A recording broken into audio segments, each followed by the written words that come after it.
Welcome back to the YouTube channel Malawian Cameras and good morning. Mwadzuka bwanji kulikonse kumene muli. Iya ndithu lero tati tipatsane kuti ka update pamene tikudikirira kuti kukhale mkambirano lero pa 15 August pa Zelensky, Putin komanso Trump.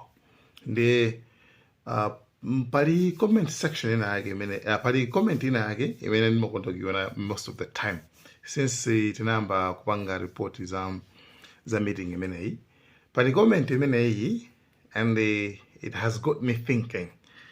Comment yake ndio noti koma bola Putin asamare kupena kupitako. Bola Putin asamare kupena kupitako.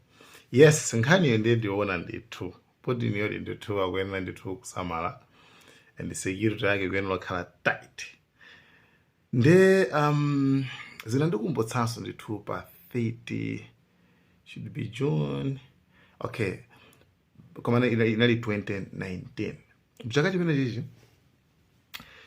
chimene chichi Trump anazapita ku dziko la North Korea. Tikudziwa kale kuti ku North Korea ndi dziko limene lili very very strict. Very strict. Right? Dziko limene lili very strict. Ndikamati strict name ndimvesese. Kulibe ufulaisa kuti makuti kumano most of the time amangopewa makamaka ma propaganda kwa America ndena ndiyera ndamene amapewa kwambiri safuna kuti anthu akhale brainwashed olo jeans yeneni kuvala pene koko ndi milandu iwe ngovala jeans iwe wavala mulane popo ndi ku North Korea kumene ndipo anapanga build zimanyukira zawo chanchani zambirimbiri olo America ndithu ikakhala imaganizanso kuti apa akulawa ayi ndiopya. Komanso message yawo ndi very clear. Message yawo ndionena kuti kudzangoponya mabomba okwana ma missiles mabomba atatu okwana 10 mu North Korea. Ndoti pene popo imene ndithu mukuyamba ngati mufuna muthese dziko. Ine mufuna muthese dziko. Like pene palibe ukambira naso.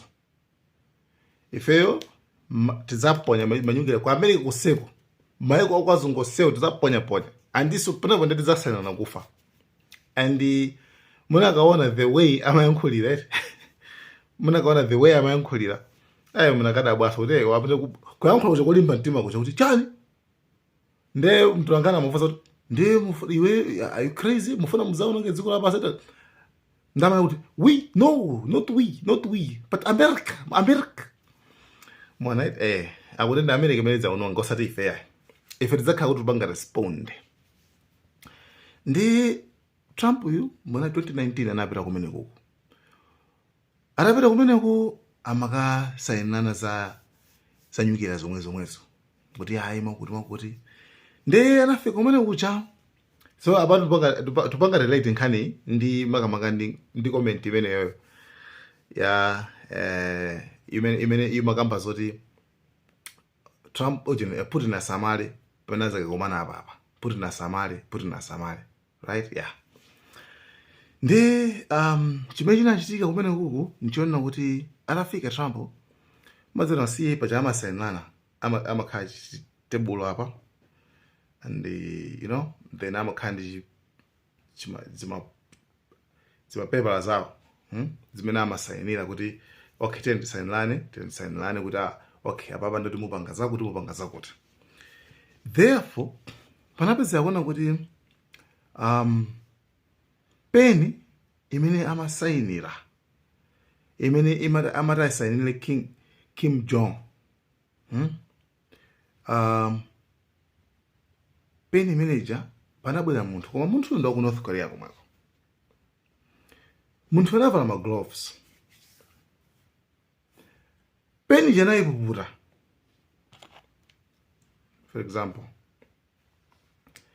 peni anayitenga ndi anayipuputa anayipangayochi. Kwa munthu wavala ma gloves. Kwa munthu ndo ku North Korea. penija itabwera kuti Kim Jong asayinire, panabwera timati the closest deputy, munthu amene ali like tikhozongona tu the most powerful, munthu wamphamvu kwambiri amene ali pambuyo pa Kim Jong.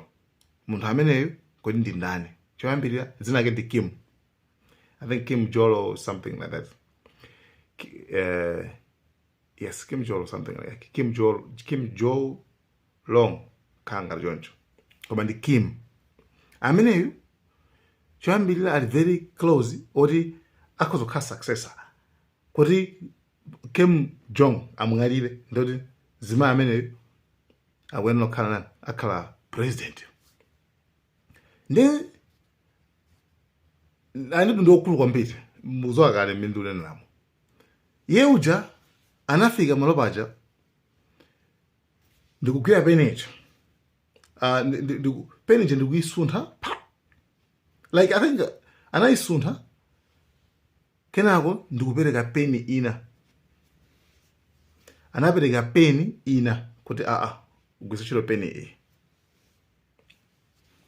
Nkhani imeneyi inawanda kwambiri 2019, that was 2019. Inawanda kwambiri kuti imene ndi intelligence. Amapanga check oloti zinthu ting'ono. America zindoopsa. Olopeni yenini atakuphera nayo. Yes, kufa yobwino bwino. Siri kudziwa kuti mupeni mwanayika mochani. Kuteka nakangugweyo yonchi. Kuteka anapaka poison papeni pacho. Anakangugweyo yonchi mene kuteka walembera kana kubasa abasi. Kungotere.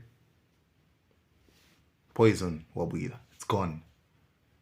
Dziko ndilopya ili naopya ili. Therefore, anthu especially ngati dziko lapasi lake linachita kumayaye zoonadi. Anthu ali ndi intelligence. Like amayang'ana every small detail. Like kinakali kose kuchitika ngono. Anthu amayang'ana kuti kuti apa kuchitika njani. Apo chitika njani. Apo zatani. Nde andi chachikulu chona kuti don't trust your enemy. Dani ni dani. Osamukhulupirira. Ora khawuri makhangari bakuti basi. Ifeni ngati mezi zinachitika apo muri mazero America ndi North Korea madana kwambi. Kwa amakana kuipanga yani. Amakanika kuipanga like wena yani. Amakanika kuilamulira. Right? Kuiuza zochita amakanika. Ndiyeno pamenepo zinapeza kuona kuti yeah, that's it. Okay, nkhani mene mangofuna ndipereke kwambiri po yang'anaso nkhani yokhuzana ndi mena comment imene manenera kuti kwabora asamale kuna kupitako asamale ndani. Yes, akwenadi kusamala akwenadi koma anyway ena Maria mwina kutheka atho kamugwira mwina kuchako. Anyway, tiona kuti nangasipeta ndi warrant of arrest.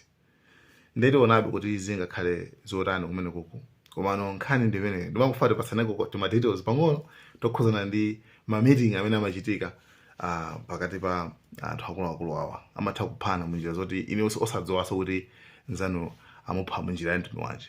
Kungochoka ku meeting kupita ku nyumba kwamba kudwala kana wadiwa. You understand? Ndezi nzambezi zimakhala zovuta kwambiri. Inu simukudziwa zoti olo Magufuli chotana mwali abwanje sitimadziwa. Anthu akuluakulu amene ali ndi mayina amafuna ngazisamala kwambiri, especially ma meetings machani kulikonse. Guys, thank you so much. I hope you enjoyed the video. Don't forget kupanga like, subscribe, ngasolo subscribe kane bitu zilipo zambiri.